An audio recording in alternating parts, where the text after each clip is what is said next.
Ashamaa harka fuunee akkam jirtu daawwattoota keenya oduu galgala kanaa qabannee dhiyaanneerraa oduu waliin an sanyii abboomaati. Haleellaa xiyyaaraa godina lixa shaggar coobiitti geggeeffameen namoonni 59 du'uu fi gariin ammoo madaa'uun gabaafame. Saadaasa 14/2022 mootummaan Biltsiginnaa haleellaa xiyyaaraa yeroo sadaffaaf godina lixa shaggar coobiitti geggeesseen namoonni siviilii 21 yoo ajjeefaman 38 ol ammoo madeeffamuu maddeen naannoo sanii ifa godhaniiru. Qabeenya uummataa irrattis miidhaan dhaqqabuun addeeffameera. Onkoloolessa 23/2022 coobiidhumatti mootummaan Itoophiyaa haleellaa xiyyaaraa raawwateen namoonni siviilii barattoonnii fi amantoonni keessatti argaman namoonni 74 ol iddoo tokkotti ajjeefamuu fi 100 ol ammoo madeeffamuu kan yaadatamudha. Kanaan duras gaafa onkoloolessa 20/2022 godina shaggar lixaa onameettaa walqixxee minaareetti haleellaa qilleensa irraa fudhatameen yoo xiqqaatee namoonni 70 yoo ajjeefaman gariin ammoo madaa'anii jiru. Haaluma wal fakkaatuun Saadaasa 2022 godina Wallaggaa lixaa ona Boojjii Birmajii magaalaa Beelaatti haleellaa xiyyaaraa samiirraa raawwateen barattoonni kan keessatti argamanii fi irra jireessi isaanii ijoollee ta'an walumaa galatti namoonni 80 ol iddoo tokkotti haleellaa diroonii kanaan kan dhuman yommuu ta'u namoonni 100 ol ammoo madoo ta'uun isaanii kan yaadatamudha. Kana malees Saadaasa 9/2022 godina Wallaggaa lixaa ona mana sibuu magaalaa Mandii fi naannoo isheetti haleellaa xiyyaaraa deddeebi'ee raawwateen yoo xiqqaate uummata meeshaa maleeyyii 100 ol ajjeesuu fi dhibbootaan madeessuu gabaasuun keenya kan yaadatamudha. Dargaggoonni Oromoo yakka tokko malee mana hidhaa Impaayera Itoophiyaa keessatti dararamaa turan mana hidhaatii baafamanii ajjeefaman odeessi jedhu irra deddeebiin dubbatamaa jiraachuu maddeen gabaasan. Oromiyaa guutuu keessatti humni tikaa yakka tokko malee dargaggoota mana hidhaatti guuraa ture ittis jiraa kan jedhan maddeen achiis baasanii ajjeesaa akka jiran ibsan. Hireen dargaggoota Oromoo mana hidhaa Impaayeratti keessatti dararamaa jiranii akka yaaddeessaa dhufuus dubbatu. Haaluma wal fakkaatuun weellisaan Damisoo Moosisaa bara 2021 keessa yakka tokko malee magaalaa Naqamtee naannoo mana jireenya isaatii humna tikaatiin butamee ture hiriyoonni isaa yeroo muraasaaf mooraa waraanaa Kumsaa Morodaa jedhamuun beekamu kan magaalicha keessatti hidhamee dararamaa akka ture ni dubbatu. Yeroo muraasa booda garuu weellisaan kun eessa akka buufame dhabamuu fi hiriyoonni isaa fi maatiin barbaadaa akka turanis ibsame. Tibba kana odeessi ba'aa jiru ammoo weellisaan Damisoon ajjeefamuu deddeebi'ee odeeffamaa jira. Odeessi miidiyaa hawaasaa irra deddeebi'aa jiru akka ibsutti weellisaan kun akkuma mooraa Kumsaa Morodaa jedhamuun beekamu keessaa baafameen kaampii waraanaa kan dhedheessatti argamutti geeffamuu dubbatu. Achittis akka ajjeefamedha kan odeeffamaa jiru. Finfinnee News Network gama isaatiin odeessa kana mirkaneeffachuuf yaaliin taasise hin milkoofne. Garuu namoonni hedduun irra deddeebi'anii miidiyaa hawaasaa kanarratti akka barreessaa jiranitti ajjeefameera jedhanii gadda isaanii ibsachaa akka jiranidha. Bifuma wal fakkaatuun barsiisaan Toomaas Gammachuu Kaabaa magaalaa Burraayyuutti qabamee Ashawaa Meedaatti hidhamee kan ture yoo ta'u achii baafamee Awaash bakka jedhamutti geeffamee ture. Awaashiin yoo gaafatamu akka hin jirredha kan ibsame. Namni hordofaa ture odeessa xiqqoo argateen yeroo dhumaa Awaash geeffame jedhame sana deebisanii fidanii Ashawaa Meedaa Dirree Gujeetti namoota 7 waliin ajjeesuu isaanii odeessa qabnaa jechuun dubbatu. Yeroo Awaash geeffamee achii baafameera jedhame kaasee faannii fi bakki inni jiru dhabameera jedhu maatii fi hiriyoonni isaa. Manni maree amantiilee idil addunyaa mootummaan abbaa irree Itoophiyaa jecha lammiilee nagaa irratti raawwataa jiru irratti ibsa baase. Manni marichaa ibsa balaaleffannaa mootummaa abbaa irree Itoophiyaa kan lammiilee nagaa irratti ajjechaa raawwataa jiru balaaleffatu ibsa baase lammiilee nagaa mootummaa faashistii kanaan ajjeefaman yaadachuuf sirna dungoo ibsachuu raawwatee jira. Manni marii amantiilee Oromoo idil addunyaa ajjechaa hamaa fi suukanneessaa torbanoota darban keessatti lammiilee Oromiyaa irratti lafa gabaa mana amantaa manneen barnootaa fi manneen jireenyaa keessatti diroonii fi xiyyaara mootummaa Itoophiyaatiin irratti raawwatame balaaleffachuun ibsa baase. Manni marichaa ajjechaa lammiilee Oromiyaa irratti raawwatamuuf hawaasni idil addunyaa xiyyeeffannaa barbaachisu akka kennuufis gaafateera. Ajjechaa torbanoota darbaniitiin alatti waggoota 4 darban raawwataman hundaaf qaamni walabaa qoratee qaama yakka kana raawwate seeratti akka dhiyeessuu fi qaama yakka kana raawwate addunyaaf akka saaxilu gaafateera.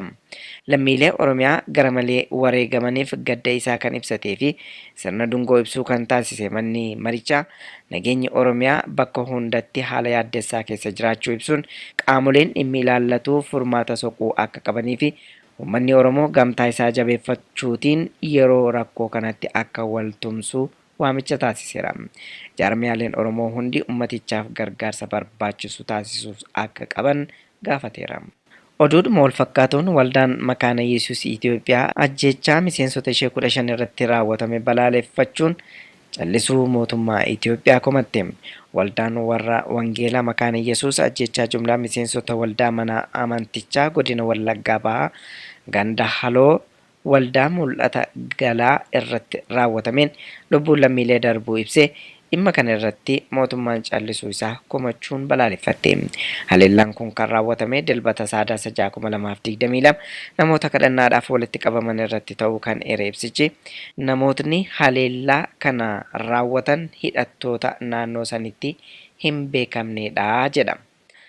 Qaamonni mootummaa kamuu haleellaa kana ittisuufis ta'ee erga raawwatamee booda namoota harka keessaa qaban seeratti dhiyeessuuf qorachuu dhiisuu isaatti hedduu gadduu dubbata waldaan makaana Yesuus. Itti dabaluunis lammiilee nagaa haala kamuu keessatti tiksuun itti gaafatama mootummaati kan jedhe ibsi kun mootummaan garuu haleellaa akkanaa irraa namoota nagaa baraaruu dadhabuun itti gaafatamummaa isaa gaaffii keessa galchees jette.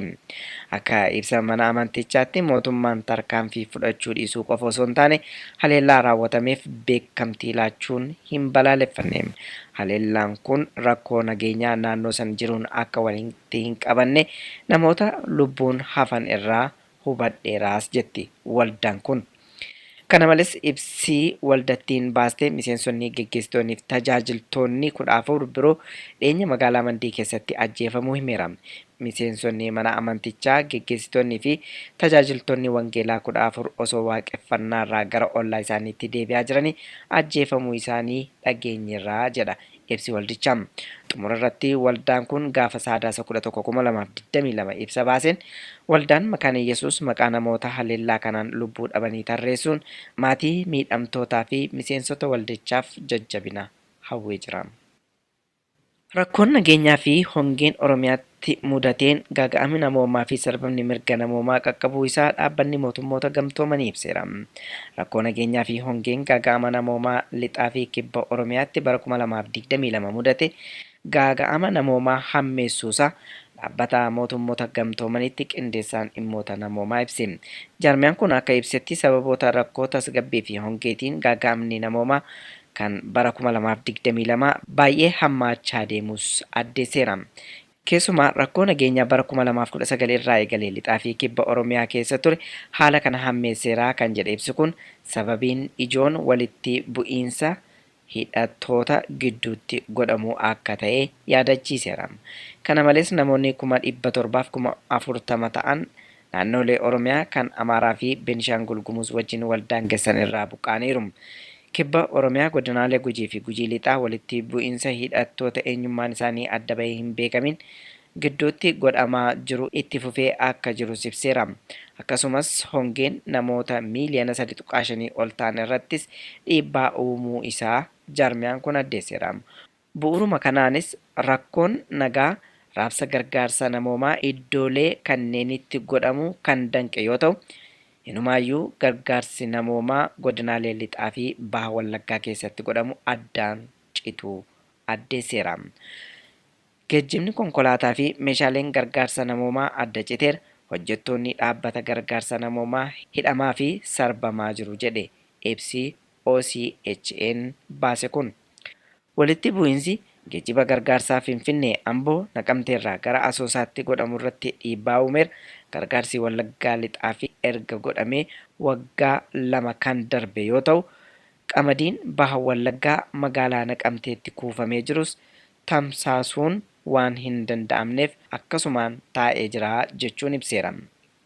Lolli geggeeffamaa jiru kun babal'achuun lixa Oromiyaarraa gara Horroo Guduruu Wallaggaa fi Iluu Abbaa Booraa akkasumas kaaba lixaa fi kibba lixa Shawaatti babal'ateera jedha ibsi OCHN baase kun.